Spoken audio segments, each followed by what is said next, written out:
महंगाई है पूरे उत्तर प्रदेश के अंदर, देश के अंदर महंगाई से गरीब, शोषित, वंचित, पिछड़ा, महिला, पुरुष सब लोग परेशान हैं।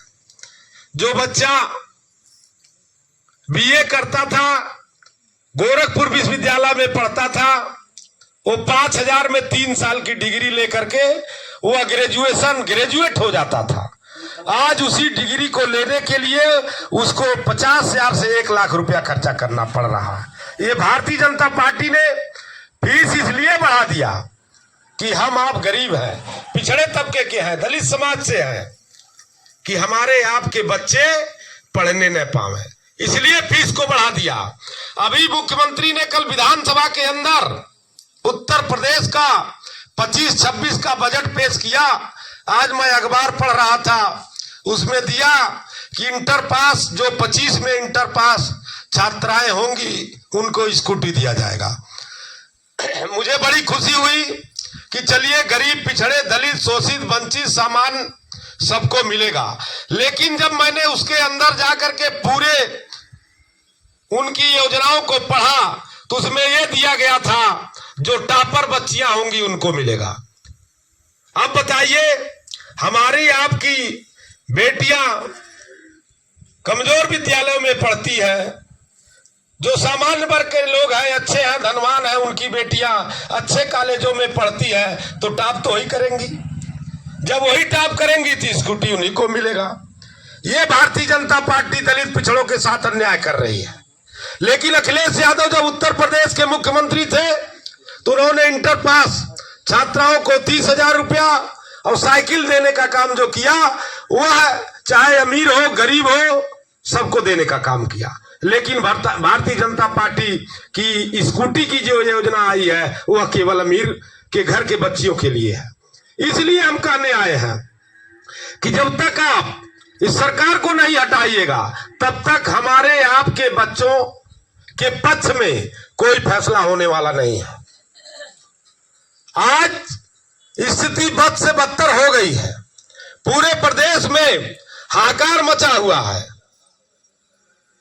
लेकिन उसके खिलाफ आवाज बुलंद नहीं हो रही है। इसलिए नहीं हो रही है, भारतीय जनता पार्टी ने जो हमको आपको धर्म का अफीम पिलाया है। हमें सोचते हैं कि हमारे बच्चे पढ़े न पढ़े चलेगा, लेकिन धर्म संकट में न रहे। यही हमारी आपकी भूल है। जितने लोग यहाँ बैठे हैं सब लोग अपने घरों में पूजा पाठ करते हैं, सब अपने इष्ट देवता को मानते हैं, लेकिन हमको आपको पूजा करने पर भाजपा वालों को विश्वास नहीं होता है। भाजपा वाले जिसको कहते हैं वो जिसकी पूजा करता है तब उनको विश्वास होता है। भाजपा वालों के बच्चे इलाहाबाद पढ़ेंगे, भाजपा वालों के बच्चे विश्वविद्यालय में पढ़ेंगे, उनकी बेटियां विश्वविद्यालय में पढ़ेंगी। हमारे आपकी घर की बेटियां, कोई हमारे घर नात बात आता है तो पूछते हैं, हाल चाल पूछने के बाद पूछते बाबू बेटियां क्या करतिया। हमारी माताएं कहती है कि आज बृहस्पतिवार भूख लिया। पूछते हैं बेटा क्या कर रहा है तो कहते हैं विंध्याचल दर्शन करने गया है। लेकिन उनके घर कोई रिश्तेदार आता है और जब उनसे पूछता है, कहता है कि बाबू का हाल चाल बा, कहिए सब ठीक ठाक बा। बिटिया क्या करतिया तू, कहिए बिटिया जो है इलाहाबाद तैयारी कर रही है। बेटा क्या कर रहा है, दिल्ली तैयारी कर रहा है। धर्म का ठीका हम लेते हैं और नौकरी वो लेते हैं। इसलिए हमको आपको सोचना पड़ेगा। सबसे पहले बाबा साहब अम्बेडकर ने इस संविधान में व्यवस्था दिया था कि सबसे पहले हम अपने बच्चों को पढ़ाएंगे, लिखाएंगे, उनको शिक्षित बनाएंगे। जब वो शिक्षित बनेंगे, नौकरी करेंगे, तभी हमारे आपके घर का विकास होगा। उसी पढ़ाई को आज भारतीय जनता पार्टी बंद करना चाहती है और दलित पिछड़ों के बच्चे पढ़ने न पावे। उस संविधान को बाबा साहब ने संविधान में व्यवस्था दिया, उस संविधान को भाजपा खत्म करना चाहती है। इसलिए सबको, हमको, आपको सोचने की जरूरत है। आज जो सहजनवा का विधायक है, कोई जितनी महिलाएं हैं कोई पहचानती है? कोई नहीं पहचानता होगा, उसका शकल नहीं देखा होगा, लेकिन वो विधायक बन गया। अब विधायक बन करके कल विधानसभा के अंदर बोल रहा था कि गीडा में सारे स्थानीय लोगों को नौकरी मिली है।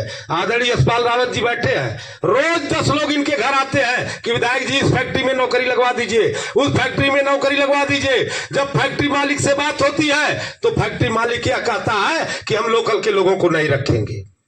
भाजपा का विधायक जो हो गया है उसका न विधानसभा है, न उसके घर का पता है, न उसके जिले का पता है, उसके पास कोई जाता है तो कहता है मुझसे क्या मतलब है। दर्द होती है यशपाल रावत को, इसलिए कि यशपाल रावत लोकल के हैं, आपके घर के हैं, आपके बेटे हैं, आपके भाई हैं। अगर ये विधायक होते तो इसी गीडा में किसी फैक्ट्री मालिक की हैसियत नहीं होती कि इनकी बात को न माने।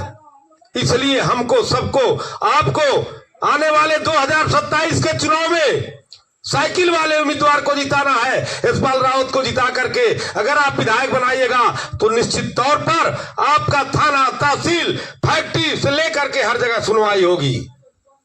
आज नहीं विधायक है, कोई सुनवाई नहीं है। इसलिए सबको, हमको, आपको, सबको इकट्ठा होकर के इन भाजपाइयों को जब तक हटाएंगे नहीं तब तक हमारे बच्चों का भविष्य सुरक्षित नहीं है। आपको राशन दे सकते हैं, फ्री में राशन दे देंगे, 20 रुपए का फ्री राशन देते हैं। और जो गैस आप 400 में लेती है उसी गैस को प्रति महीने 1 सिलेंडर एक घर में लगता है, वह 1100 रुपया। अब सोच लीजिए 600 रुपया आपको पर मंथ लेते हैं भाजपा वाले और देते हैं कितना, 20 रुपए का राशन। अब समझ लीजिए, राशन देंगे लेकिन आपको शासन नहीं देंगे। शासन वो अपने हाथ में रखते हैं, अपने हाथ में रखेंगे तो अपने लोगों की मदद करेंगे।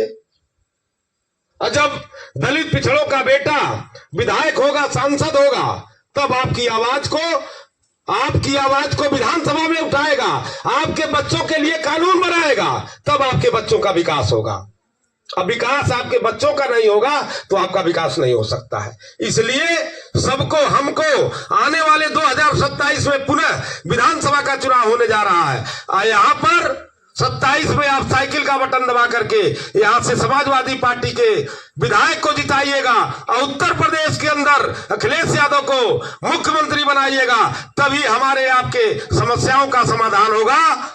इसलिए हम पुनः आए हुए सभी माताओं, बहनों, नौजवान साथियों का अभिवादन करते हुए अपनी बात समाप्त करते हैं। जय हिंद, जय भारत। अखिलेश यादव जिंदाबाद। बाबा साहब अमर रहे, नेताजी अमर रहे।